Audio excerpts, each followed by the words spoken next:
What's up, everybody? Lurking Legend here, coming at you from my bedroom to react to chapter 908 of One Piece. Now, I've been wanting to get into the YouTube scene for a while now, but that little voice in the back of my head kept telling me nobody wants to watch you talk about One Piece. Nobody cares. But I figure even if one person likes my content, one person agrees with me, or one person tells me why they disagree with me, then it's worth it because I don't have a lot of people in my day to day life that I can talk about One Piece with. Not a lot of my friends are into One Piece, just one or two, and I don't see them that often. So I just wanted to share my thoughts on the subject with somebody. So without further ado, let's get into the chapter, shall we? Chapter 908. The reverie begins. We got Orlumbus sitting at a desk. Tales of the Self-Proclaimed Straw Hat Grand Fleet, Volume 38, Orlumbus Arc. At 3 p.m., drafting a pirate behavioral guide. What would you put in a pirate behavioral guide? Like, steal all the gold, steal all the women, drink all the rum. Anything else? Let me know what you would put in a pirate behavioral guide in the comments below. Within the Pangaea Castle, this place isn't as lively as it was before. That's because of what happened earlier. How do you feel, Reisu, Shirahoshi-san? That was Princess Mancherry. My bruises have finally healed. Thank you very much, Mancherry-chan-sama. That ability of yours is so lovely. Ehehe. Foo-foo-foo. The largest princess in the world and the smallest princess in the world are meeting face to face. I'm not sure who said that, but okay. I'm sorry for being scared of you at first, Reisu. There are good humans and bad humans, just as there are bad fishmen and good fishmen. Because of your actions, Miosgard, we were able to resolve that dispute without having to give up what we wanted, says King Neptune, Jamon. For the next 7 days, I will stand alongside Princess Shirahoshi. If the status I was born into can be of any help to you and your people, then it is worth doing so, says Miosgard. Does that mean we could beat up anybody with your permission? Fucking Leo, dude. And he's pissed, too. He's got that fucking face like he's about to go at some shit. Yeah, if it is to protect the princesses, I'll take full responsibility, says Miosgard. Vivi-sama, I'm very sorry. I should have been standing by your side. Yeah, you're goddamn right. You should have, pal. Where the hell were you? Like, there was Rob Lucci there and everything. Dude, you took a fucking nuke to the face. I'm sure you can take a couple licks from Lucci. So, where the hell were you? You should have been protecting your princess. Pell, where's Papa? Earlier, he was given a letter by Marine Admiral Fujitora. So now he's in a meeting with him and King Riku of Dressrosa. Oh shit. Fujitora is making some moves here. Now, for those of you who may not know, I'm sure you all do, but anybody who came into One Piece after the time skip, or even later than that, that hasn't gone back and rewatched anything, Riku is the king of Dressrosa, and Cobra is the king of Alabasta. Now, both of these places were once controlled by Shishibukai, Doflamingo, and Crocodile. And they pretty much just fucking did what they wanted and took advantage of the countries. Now, Fujitora has them in a meeting, I guess, and he, I'm assuming, is trying to collect evidence to present to the Gorosei because he's trying to abolish the Shishibukai system. So yeah, Fujitora making moves here. Meanwhile, at the main entrance to the Pangaea Castle grounds, there are 3 heavily guarded gates. Uehehehe. Sorbet Kingdom, Queen Dowager Connie. He, little old lady. Yeah, it's just some little old lady. Don't think we've seen her before, but oh, you're Sorbet Kingdoms. This gate is the Celestial Dragon Gate. Queen Dowager Connie, the domain of the gods, is through this gate. I can't let you pass, so please return to the main castle. It's dangerous here. Ow, it hurts. Oh, unforgivable. Damn you, Miosgard. That's got to be Charlos. It's got to be. Yeah, it is. St. Charlos, please calm down. You'll open up your wounds if you don't. I will not let him get away with this. Huh? What happened? Open the gates. St. Charlos was injured. He needs to be treated immediately. No. No, he doesn't. Let that motherfucker bleed out, Let him bleed out. He's a piece of shit. Let him die. Please. Thank you. Oh, Charlos. Are you all right? It's his dad. I heard about what happened, and I was on my way to pick you up. St. Rosward. Father. What did they do to you? My precious son. Huh? Where did the Queen Dowager go? Dude, she booked it through that gate as soon as they opened it. That's a feisty old woman there. Food? What? Kuma? The hell is Kuma doing here? And he's beat the fuck up in chains. Is that a PX? Former executive? No, it's Warlord of the Sea. Yeah, that's Kuma. It's not a PX. Warlord of the Sea, former executive of the Revolutionary Army, and also the former king of the Sorbet Kingdom. Kuma was a king, and wait, isn't that the same kingdom? This little old. So is this his mom or something? Okay. Guess we're meeting Kuma's mom this arc. Don Quixote Mjosgard is an odd man.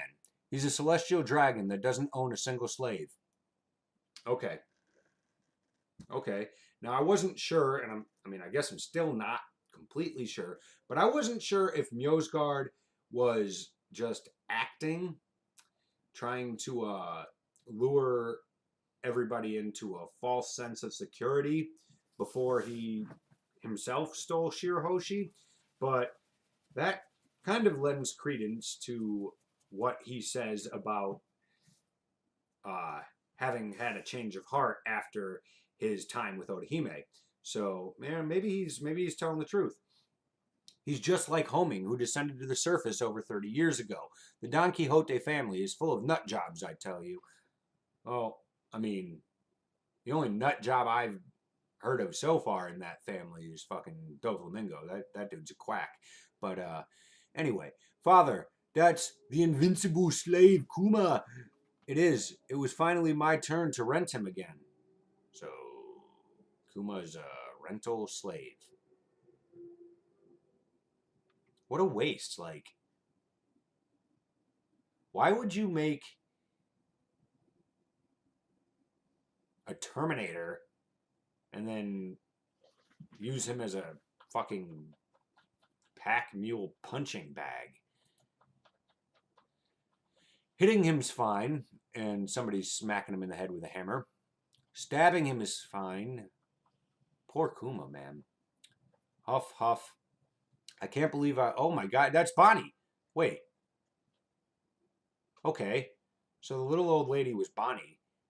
So, how long has she been...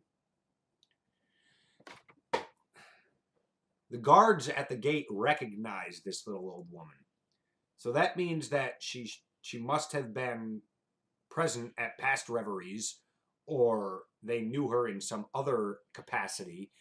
So how long has Bonnie been putting up this act?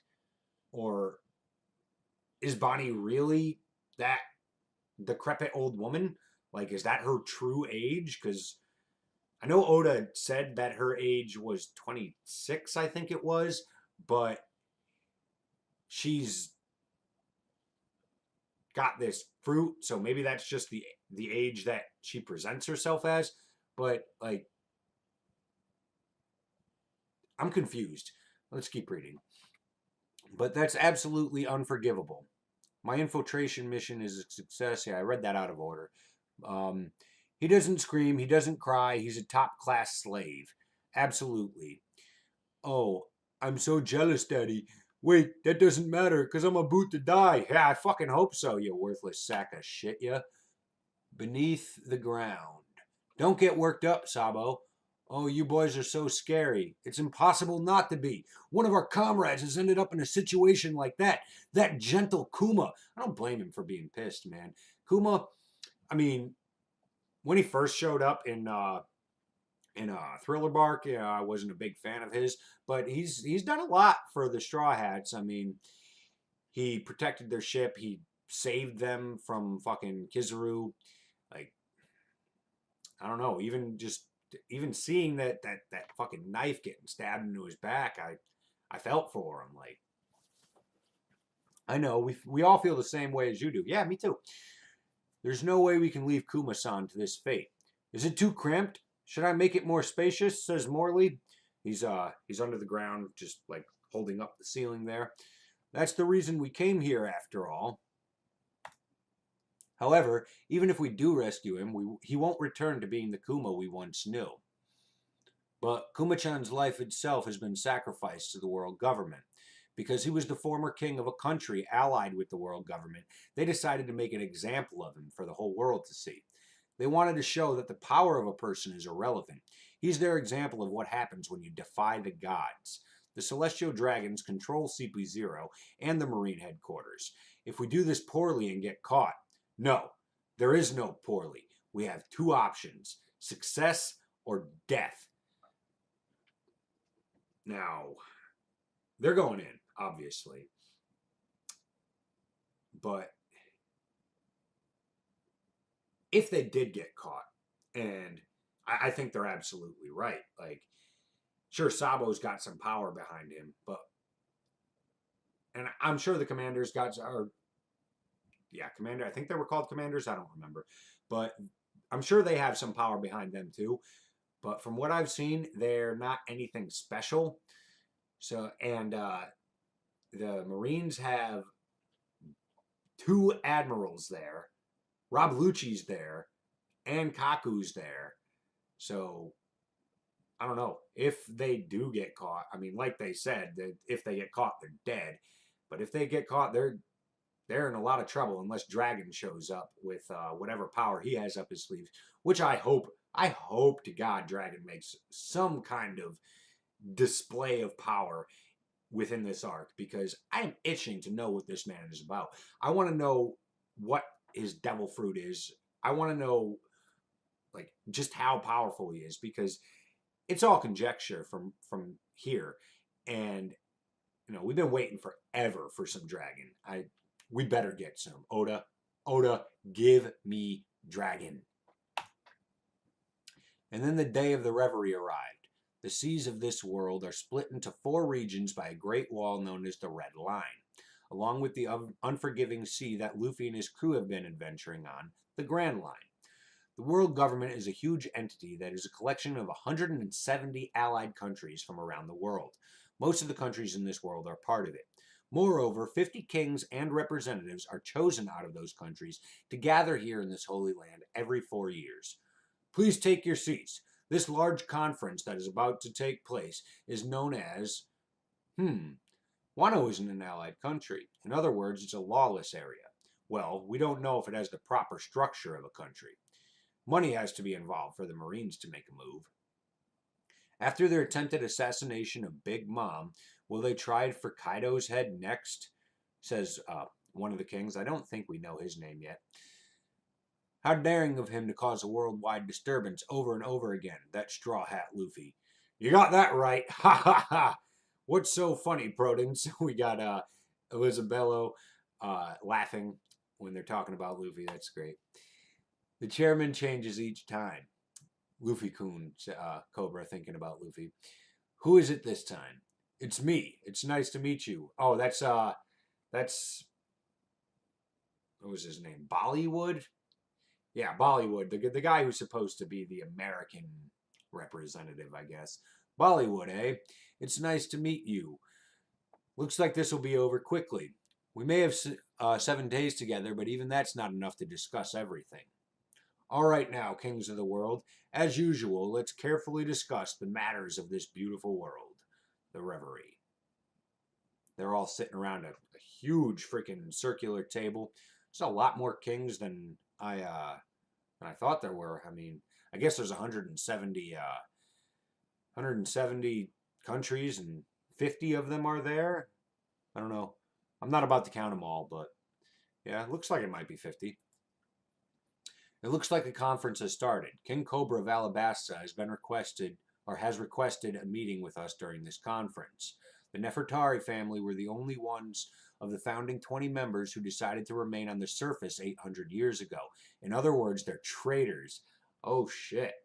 We got the Gorosei calling the Nefertari family traitors here. Even more fucking death omens for Cobra here. Did he figure something out? Let's hope he doesn't make things complicated. There's this Big Mom and Kaido incident, and it's been 2 years since the Summit War. It seems that waves of disturbance cannot be prevented anymore. The balance of the world cannot be maintained forever. It seems there's a need for a great cleansing. Yo. Just how much power do these Gorosei have? Like, I know they're the top of the world government and whatever, but would the Marines, would Akainu go along with a great cleansing? Because he's all about absolute justice. And I don't think his absolute justice is the same thing as, say, Lucci's absolute justice, whereas he'll just follow his higher-ups' orders no matter what they are. I think that Akainu's absolute justice is more, if you do what he deems as an evil act, then you're dead. Like, just absolutely, you're done. But if these guys just want to start killing off just random people just because they want a great cleansing, is Akainu and the Marines going to go along with that? I'm not so sure. I mean, Akainu has already shown that he's not exactly happy with serving under the Gorosei in the past. So let's keep going here. Inside the Penjia Castle, the Room of Flowers, Im-sama, everyone has arrived. Oh, we got some pictures here. We got Luffy's poster, and I guess Blackbeard's wanted poster. No bounty shown, obviously. And there's a picture of, I'm pretty sure that's Shirahoshi with a fucking knife stabbed in her face. So I mean, everybody knew Shirahoshi coming to this wasn't a very good idea, but I mean, somebody clearly wants her dead, not just as a slave like Charlos. And we got a dude walking up some stairs towards the throne that nobody's allowed to sit on. Is that Stelly? Is Stelly about to make the mistake, yo? I hope so. I want to see that motherfucker burn. Oh, Im-sama. Okay, so it's Im or Im.